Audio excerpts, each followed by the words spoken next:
The brain contains high level of endothelins, which is the role of brain endothelin system in relation to brain disorders. Endothelin was discovered in 1988 and it was predominantly as a cardiovascular phenomena, and within a year or two it was discovered that high number of endothelin B type of receptors are present in the brain, and very soon the research started on endothelin B receptors in the brain also, trying to find their function, but it took many years ultimately to discover that they are important in the development of central nervous system.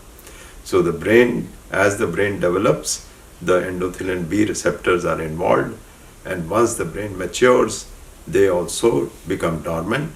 So therefore in adult brain, these receptors are not active, and similarly there are hidden stem cells in the brain which are not active. When there is an injury to the brain or any disease which leads to damage to the brain, these endothelin B type of receptors also become active along with the stem cells. So, and that leads to repair of the central nervous system.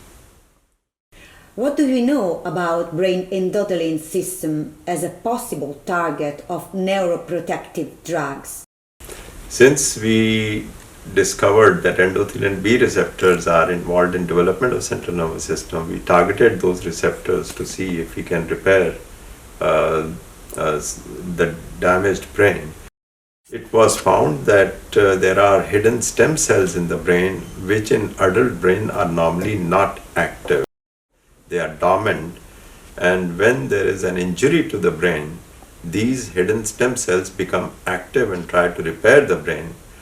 And endothelin B receptors are targeted to enhance the repair of the central nervous system which is taking place.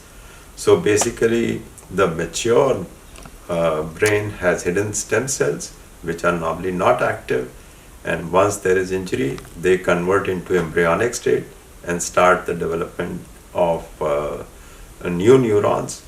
And sovateltide, endothelin B receptor agonist, has been targeted to enhance the formation of new neurons by specifically targeting neural progenitor cells, which are one step after the stem cells, to repair the brain.